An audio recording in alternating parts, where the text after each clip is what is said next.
Alors voilà, je vais vous donner quelques conseils si vous avez aimé ma petite vidéo que je vous ai transmise tout à l'heure. À présent, j'aimerais vous faire prendre conscience de votre corps. Et en même temps, je prends conscience de mon corps, évidemment. Le principe, c'est de savoir que notre corps est notre trésor. Notre corps est là 24 heures sur 24 avec nous. Et nous ne l'écoutons pas. Si je vous donne un exemple, dans votre voiture, vous avez un voyant qui s'allume, qu'il soit orange avant de devenir rouge, vous allez effectivement l'emmener chez le garagiste, ou faire ce qu'il faut parce qu'il vous manque de l'huile, parce que une lumière s'est allumée, parce que vous avez un problème de moteur ou quoi que ce soit. Quand dans notre corps, nous avons une lumière qui s'allume, eh bien, on n'en tient pas compte. Quelque chose, une alarme pourtant nous dit « Aïe, j'ai mal quelque part, j'ai mal à un endroit », mais on ne va pas en tenir compte. Et puis finalement, cette lumière, elle va se mettre en sommeil, et puis on a l'impression que le mal sera passé. Mais en fait, pas du tout. Finalement, cette lumière orange, qui était juste un avertissement, va devenir une lumière rouge, qui plus tard va se rallumer avec un mal beaucoup plus intensif et beaucoup plus imprégné dans votre corps. Alors moi, je vous invite à écouter tous les signes de votre corps, que ce soit au niveau de l'alimentation, si vous commencez à manger quelque chose et que vous avez la sensation que la langue vous pique, que quelque chose vous pique à l'intérieur, il y a déjà un message qu'il y a peut-être une allergie ou que c'est quelque chose que vous n'allez pas digérer. Donc écoutez votre corps avant que ce soit trop tard et avant que ce soit à l'intérieur. Si par exemple vous avez, pour le phénomène de satiété, vos yeux, au moment où vous vous servez dans l'assiette, vos yeux savent exactement la quantité dont vous avez besoin. Puis en général, on ne devrait normalement pas manger plus que le point de notre point à nous. Notre point n'étant pas le même que celui d'un bûcheron, donc prenez simplement votre point et mettez la même valeur dans votre assiette. Et normalement, même vos yeux savent à l'avance combien vous pouvez manger au lieu de gaspiller finalement un surplus d'aliments qui est dans votre assiette. Il y a différentes choses. Il faut aussi savoir que nous sommes nés avec deux seaux, un pour donner, un pour recevoir. Donc la main droite donne et la main gauche reçoit, d'accord ? Veillez à ce que ces seaux soient toujours équilibrés. Apprenez à ne pas trop donner et oublier de recevoir, ou simplement recevoir pour prendre sans jamais donner, parce que vous allez être complètement déséquilibré, d'accord ? Donc l'important, c'est que vos deux seaux soient toujours en équilibre parfait. Et si vous êtes conscient et aligné dans votre essentiel, vous n'avez pas ce problème. Vous êtes toujours aligné. Vous savez que vous pouvez donner et vous savez que vous pouvez recevoir. Donc une petite indication, c'est par exemple quand vous donnez la main à quelqu'un, puisque la main droite donne, veillez à ce que votre main droite soit au-dessus de la main de l'enfant ou de votre conjoint. Et la main gauche reçoit, donc veillez à ce qu'elle soit en dessous, de manière à ce que l'énergie circule bien entre vous et que vous sentiez que ce soit juste, qu'il n'y a pas des contre-courants ou des contre-énergies. Autre chose, si par exemple vous avez une douleur dans le corps, par exemple dans l'épaule, vous avez quelque chose qui vous tiraille, qui vous lance.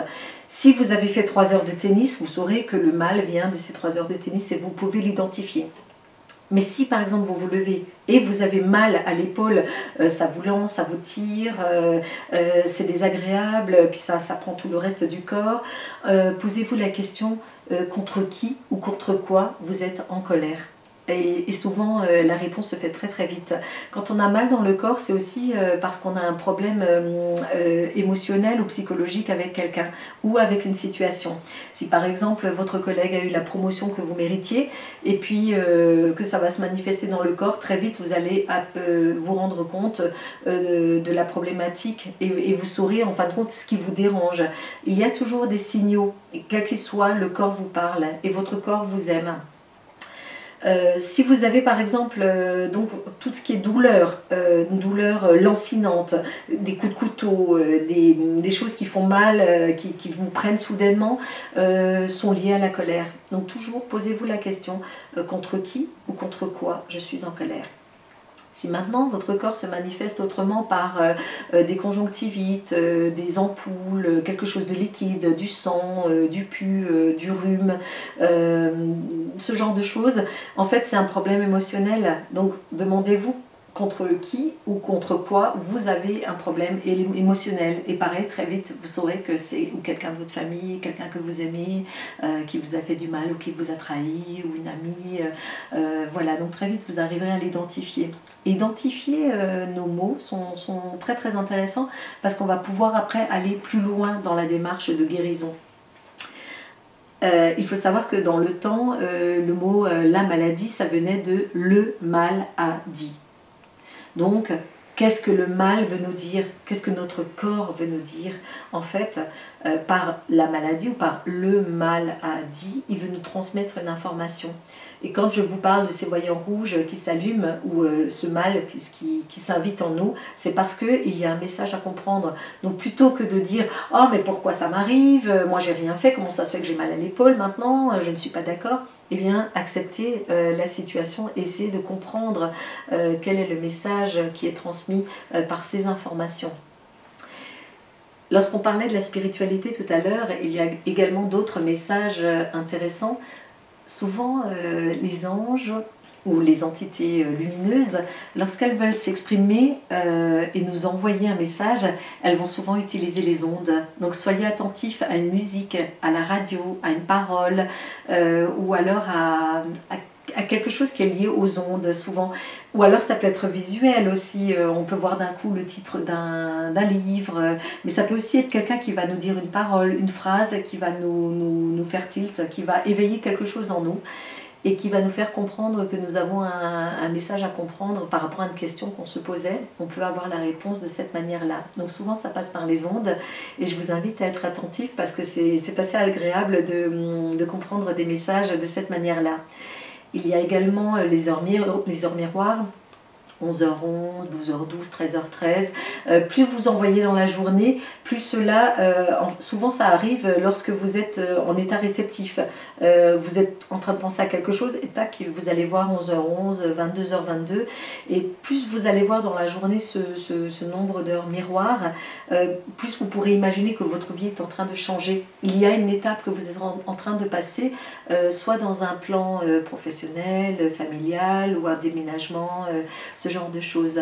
Et c'est très intéressant encore une fois d'y être attentif parce que effectivement après on arrive à trouver la synchronicité des messages, la corrélation entre les différents univers et les différents messages qui arrivent à nous de différentes manières. Et ça c'est très très intéressant de les observer.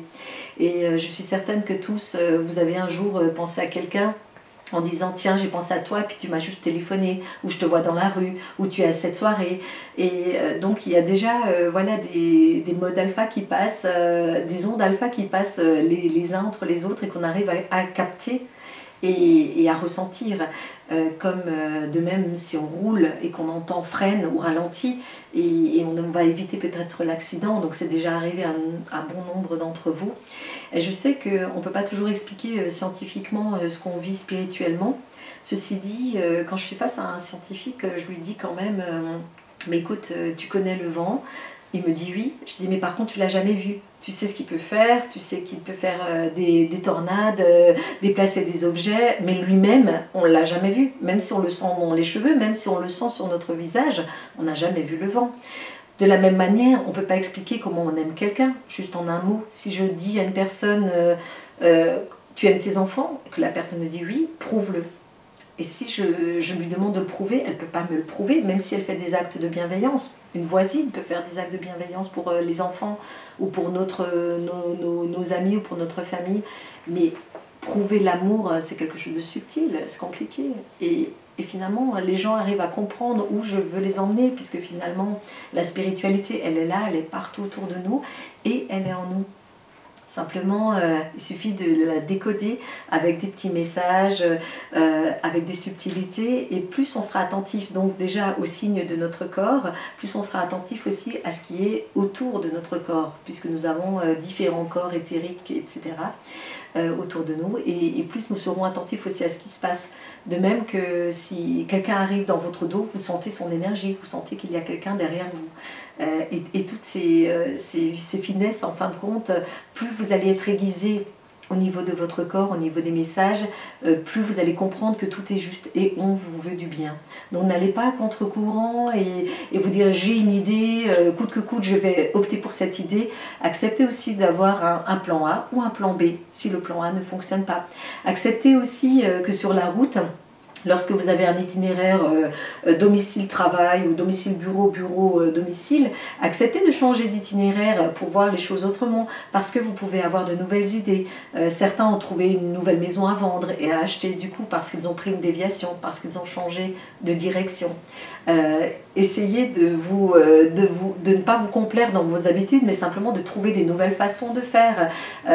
Pareil pour votre conjoint ou votre conjointe, surprenez-la, emmenez-la en vacances ou en week-end, ou simplement une rose ou un poème, n'importe quoi qui puisse surprendre le couple, plutôt que le couple s'éteigne doucement dans les mêmes habitudes, les mêmes rythmes de vie. Ce sont un peu les habitudes qui nous tuent et qui nous enferment dans un système de pensée, de peur, de méfiance, les médias et ainsi de suite. Mais en réalité, si on est ouvert à un bon nombre de choses, et vous verrez aussi que si vous créez la surprise chez l'autre personne, vous serez vous-même ému. C'est très très drôle en fin de compte puisque c'est sous forme de jeu. Et au final, ce que je peux vous indiquer, c'est qu'on est censé ou qu'il est bon de retrouver notre enfant intérieur, de l'aimer, de le protéger, de lui dire qu'effectivement il a peut-être souffert, mais que maintenant on est là pour lui.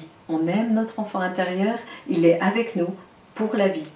Et de ce fait, vivre et reconnaître son enfant intérieur, c'est aussi vivre comme un enfant, finalement retrouver son émerveillement, cette joie. Et souvent, on est des enfants quand on est dans un cercle d'amis. En fait, ce qui se passe, c'est qu'avec les amis, on peut se permettre de nouveau d'être des enfants ou des ados parce qu'on va se faire des blagues, on va faire l'autre, on va cacher des objets, voilà, on va faire des choses qu'on ne va pas forcément faire en couple ou dans la famille parce que voilà, on a un certain statut à avoir, un certain nombre de choses à effectuer, une responsabilité et ainsi de suite. Mais quand on est avec des amis, on a beaucoup de fou rire parce qu'on aime un peu taquiner l'autre ou se moquer gentiment des autres ou simplement faire de l'autodérision. Pour ma part, moi j'adore ça, j'adore être entre amis et vivre ces moments-là, ou en famille, ou même avec des inconnus. C'est très drôle aussi voilà, de faire rire quelqu'un au bout de 2 minutes et de lui sortir une blague ou un humour qui est décalé. Voilà, donc c'est très amusant. Et puis nous, ça nous fait du bien aussi. Voilà, cet humour, cette joie, retrouver la joie. C'est aussi retrouver notre enfant intérieur et revivre un peu comme lorsque nous étions enfants. Avec cette innocence, même si maintenant nous avons une maturité, on a certaines croyances, ou en tout cas on a certaines convictions qui nous sont propres, et puis avec le temps, voilà, on s'assied sur une connaissance, sur une expérience aussi de vie, et tout cela fait que nous sommes uniques et que nous pouvons apporter quelque chose à l'autre. Donc tout le monde a sa place, tout le monde est censé être heureux, et moi je vous invite vraiment à aller vers l'énergie de l'amour. Et tout simplement ce que j'ai envie de vous transmettre maintenant, c'est des émotions de cœur à cœur. Voilà, tout simplement. Et vous pouvez me retrouver donc sur mon site josianemeyer.com avec d'autres conseils si vous avez envie d'aller plus loin dans cette connaissance et dans ce partage de connaissances et d'expériences aussi. Et puis je vous invite vraiment à vivre votre vie dès maintenant, à changer votre vision finalement, et de vivre avec les étoiles plein les yeux et avec le cœur heureux. Merci de m'avoir écouté, merci de m'avoir invité et merci de m'avoir filmé. Je remercie vraiment tous les gens qui ont été autour de moi pour cette séance professionnelle pour le sommet de la science et de la spiritualité.